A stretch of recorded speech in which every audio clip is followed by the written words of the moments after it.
It's your boy OT and Frenchyy checking in with Nextup interviews.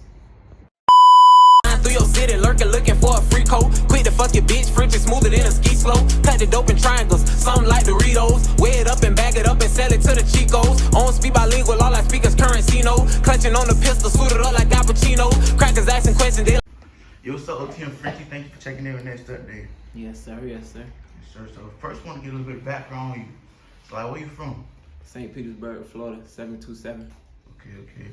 So, like, how you tell us how it was growing up in St. Pete and what was like the environment like down there? I feel like it's a lot of same like similarities like in every area, and you feel me? Everybody go through the games, the fighting, right. You know what I'm saying? The school fights, all that. Right. So, like, so when you say gang school fight, do you feel like that's what St. Pete is all about? Do you feel like that's what really rings the bells in St. Pete? Like when somebody mentions St. Pete, that's what they think about. When people mention St. Pete right now, like in this moment right now, they're gonna think about Rod Wave. Right. Cause he made it out of St. Pete. Like usually when people used to mention St. Pete, like people don't know what St. Pete is. Yeah. Like until you say like, okay, 30 minutes away from Tampa, then people be like, oh, Tampa, okay, cause feel me, Tampa got the Buccaneers and the Tampa Bay Lightning. So yeah. All right. So for St. Pete to be that, so like for St. Pete not to ring bells like that, what would you say actually boosted you to actually rap and jump into the music industry? I mean, I've been rapping since I was 10. 10. What actually boosted you to rap? What actually motivated you to rap? I listened to a lot of like Lil Wayne music, Hot Right. Boys, Juvenile, and all that stuff like that. And then when what actually started me was like my peers. Right. In middle school, elementary, we used to have this little Black History show where like we would perform in front of the school. So Right. that's what really boosted me to start rapping. Right. So your name OT and Frenchyy, that's pretty unique. So Yeah. what does the OT stand for? You know, Out the mud. what actually started out the mud? I think it originally started like from my dog in prison. Like he ended up coming home with an OTM tattoo on his chest. Right. All right. So out the mud, what would you say is like? Would you say it's like a record label or a clothing line? What would you say? As of right now, it's a record label, and we got our own clothing line and everything like that. Right. All right. So talk to us about your hit single, "I Need a Lick." What would you say like the history behind that song? Originally, we heard the beat. We was in the car. Me and Ruger was in the car. We heard the beat, and originally he was supposed to be on the song, but he ended up getting incarcerated. So somebody ended up like hitting me up, like they'll pay me to do a song with me and stuff like that. And we ended up doing that song. He ended up writing the song, and then it ended up blowing up. Right. Yeah. So for the song to do numbers like that the way it did, I think it's at like 5 million now. What would you say? How would you say that feel? How would you say that made you feel for like coming from where you come from to a hit single like this? It made me feel good, knowing that I got my city behind me and then other surrounding cities and states. Right. So what would you say the music scene is? What would you say the music scene like now in St. Pete? It's big right now. I mean, we got a big artist coming out of our city right now. Right. So it's a lot of A&Rs and a lot of record labels looking into St. Pete right now, trying to figure out who gonna be the next big artist coming out of St. Pete. Right. So from your experience and from you being in St. Pete your whole life, who would you say you feel like the next artist coming out of St. Pete is? Me, honestly. That's what's up, yeah. I ain't gonna lie, me, honestly. And my dog Jimbo World. Right. Oh yeah. So you just dropped a new hit single. Tell us a little bit about that.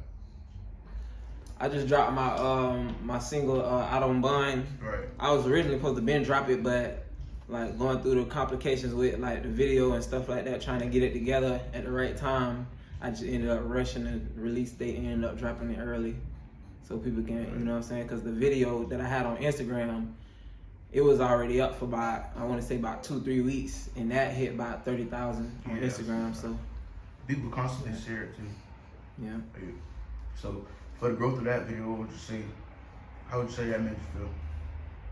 That made me feel good too. Also coming like off of being incarcerated and then just jumping Frenchyy, and then the video just doing numbers like that. I feel like they've been anticipating me coming home and stuff. So. Right. So you also got a song with Raw Wave. I got 2 of them. Yeah. So tell us about those 2 features. We ended up doing those, I want to say like 2018. We ended up doing those. We ended up getting signed to the same record label, Alamo Records. Right. And we like really like worked closely together and stuff like that. So we ended up doing songs together, sometimes going on tour together and on the road together and stuff like that too. Right. So that was pretty big for me. Right. Could you tell us a little bit of history behind that song? Which one? Seen It All one? Seen It All, yeah. I wrote that song, I want to say I wrote that song like 2016, 2017. I wrote that song, but I didn't prefer myself on the hook.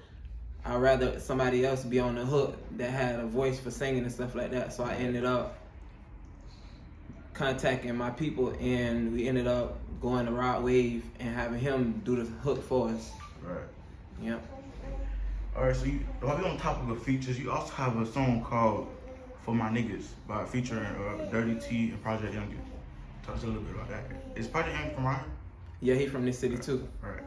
So can you talk to us about the history behind that feature? That feature, we ended up putting that together like because like we all like close together. We all like from around the same areas, surrounding areas and stuff like that. And sometimes he come up here and get his haircut also too. So you feel me? We ended up chopping it up and ended up getting on the song together, and he did that for me. You feel me? I appreciate that. That's what's up. Can you tell us a little bit of history behind the song and like the meaning? The meaning, like a neighborhood type thing, like my dogs, you feel me? My dogs locked up, you feel me? Going through it, all that, you feel me? It's really for anybody that's like in a struggle and got homies locked up and stuff like that. Right. Yeah. Alright, so for you to actually like do the things you did and like hop into the features, what would you say is some advice that you could give to your younger supporters? To my young supporters, I would say, like, pay attention to everything going on. Right. Make sure you put your all into your craft. Don't half step in your craft. Also, make sure that you have everything put together, your money together, everything. You don't want to focus on trying to find somebody else to put money behind you. Make sure you put your money behind yourself. Because if you believe in yourself, then other people start believing in you. Right. Right. So, believe, would you say that's something that you actually needed when you first jumped into the industry? I already believed in myself.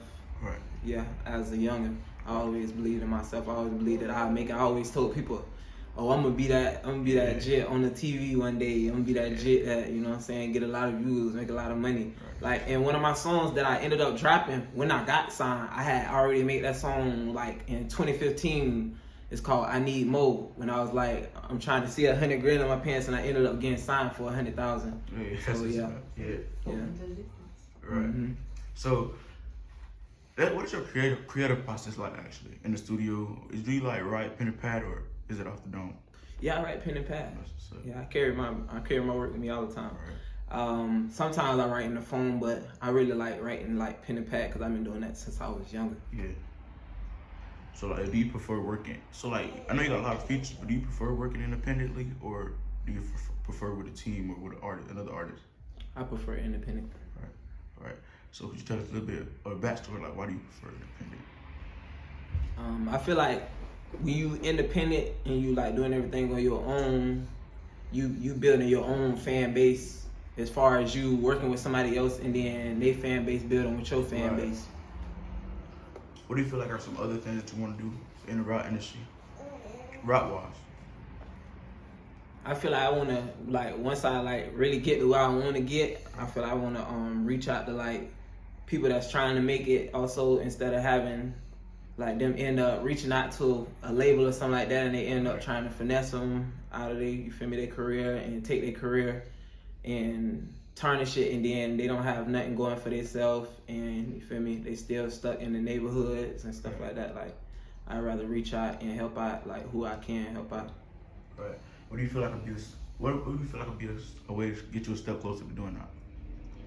Grinding, staying consistent, keeping them videos out there, keeping that music out there. Right. Right.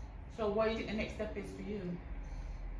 Next step for me, I gotta drop this mixtape. I'm gonna call it Out on Bun. I'm gonna drop that, and then once I drop that, then I'm gonna drop the videos for it and get it out there, and then from there, like, just keep on working and working and working with other artists and stuff like that, trying to build my brand back up how it was. Oh, okay. So do you still go on tour? No. You don't go on tour?